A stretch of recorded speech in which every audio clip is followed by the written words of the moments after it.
art cerita terbaru pada serial action comics yang kalian lihat kali ini mengenai The Oz Effect. Ada 5 edisi cerita komik yang diungkapkan dari edisi 987 sampai edisi ke 991, yang sebenarnya art cerita ini melanjutkan dari art cerita yang sebelumnya, Only Human. Ending cerita tersebut mengungkapkan ternyata material yang digunakan pada chip Mintix miliknya The Machinist ternyata dicuri dan diatur semuanya oleh Mr. Oz sendiri, sehingga dia melibatkan semua ini dengan tujuan yang tertentu. Si botak licin Luthor yang sempat memperbaiki baju armornya tidak bisa menghadang Mr. Oz yang menghapus logo tato pada seorang anggota The Machinist. Armor bajanya si Luthor menjadi hancur, logo S-nya pun pecah. Mr. Oz meninggalkan Luthor sambil mengatakan kepadanya dia selamanya tidak akan menjadi seperti Superman karena dia adalah seorang manusia. Dan di cerita ini akan kalian temukan lanjutannya di mana Mr. Oz akan terungkapkan siapa dia sebenarnya. Siapkan pendengaran dan mata kalian untuk menyimak cerita ini. Inilah ulasan cerita video komik Action Comics edisi ke-987 pada art cerita The Oz Effect. Semoga kalian suka.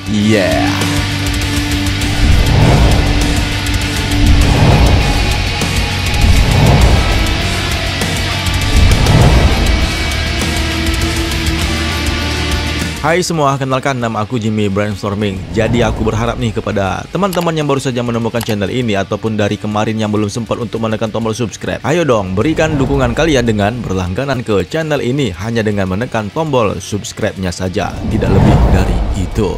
Dan terima kasih bagi yang sudah subscribe, kalian sangat luar biasa.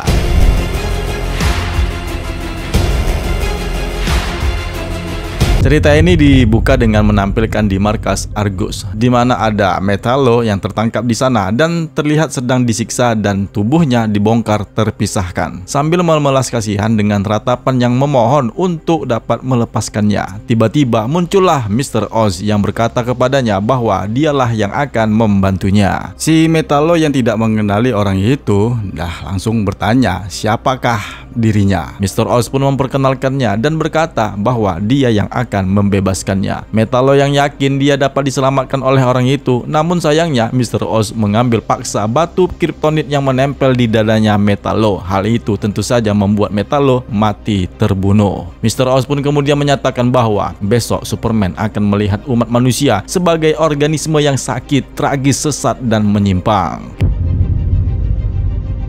Keesokan harinya di Metropolis ada sebuah insiden kecelakaan di jembatan, di mana mobil salah satu warga terjatuh terjerembab keluar jembatan. Di sana ada detektif Maggie Sawyer yang menjelaskan bahwa kendaraan itu membawa obat-obatan penyakit cacar, di mana akhirnya Superman menyelamatkan kiriman vaksin cacar tersebut yang dia kirimkan ke Logamba. Nah, di tengah kerumunan, orang-orang dengan simbol tato Mr. Oz yang ada di tangan mereka bertanya nih mengapa Maggie mencoba menyelamatkan orang-orang yang mencuri vaksin tersebut. Di mana si Superman berpindah dari satu lokasi ke lokasi yang lain untuk mencegah bencana, tetapi dalam beberapa kasus yang terlambat untuk dia lakukan. Nah, setelah dia melakukan penyelamatannya, si Superman pun kembali ke Daily Planet, berkumpul dengan keluarganya, bahkan Perry White dan karyawan yang lainnya. Di mana John Kent untuk pertama kalinya bertemu dengan Steve Lombard, salah satu karyawan dan rekan kerja kedua orang tuanya. Sementara itu Mr. Oz menampilkan beberapa peristiwa yang telah terjadi di berbagai lokasi yang berbeda di seluruh dunia. Mereka memiliki tato yang sama dengan simbol Mr. Oz, di mana sebenarnya pencurian vaksin itu ternyata pelakunya adalah orang-orangnya Mr. Oz. Kembali ke Superman dan keluarganya yang ada di Daily Planet. Di saat jam makan siang,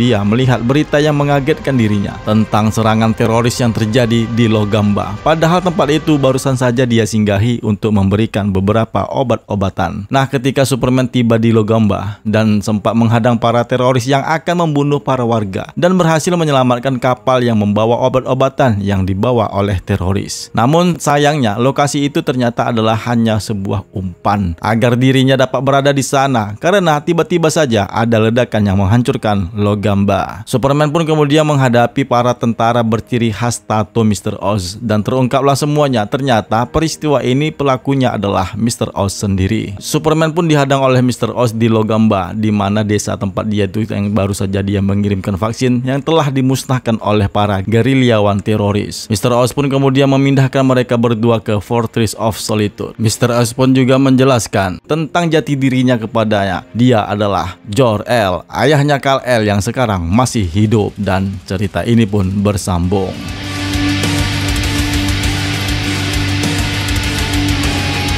Ya, sebagaimana yang kita ketahui, ternyata di dalam cerita komik ini, Superman harus menghadapi Mr. Oz, yaitu sosok misterius yang mengaku sebagai ayah kandungnya, Jor-El. Mr. Oz ini mengungkapkan bahwa dia telah memanipulasi kejadian-kejadian penting yang pernah dialami oleh Superman pada beberapa peristiwa yang dialaminya, dan menunjukkan kepadanya betapa busuknya para umat manusia. Mr. Oz pun kemudian membawa Superman ke benteng kesendirian, ya, Fortress of Solitude, tempat dia menyimpan beberapa musuh dan sekutunya si Superman, termasuk Doomsday dan Metallo. Nah, dimana juga di komik ini adalah penampilan pertama Jor-El sebagai Mr. Oz. Nah, teman-teman, langsung saja kita beralih ke video yang berikutnya. Temukan saja jawabannya pada video tersebut. Semoga kalian suka dengan cerita ini dan jangan lupa subscribe.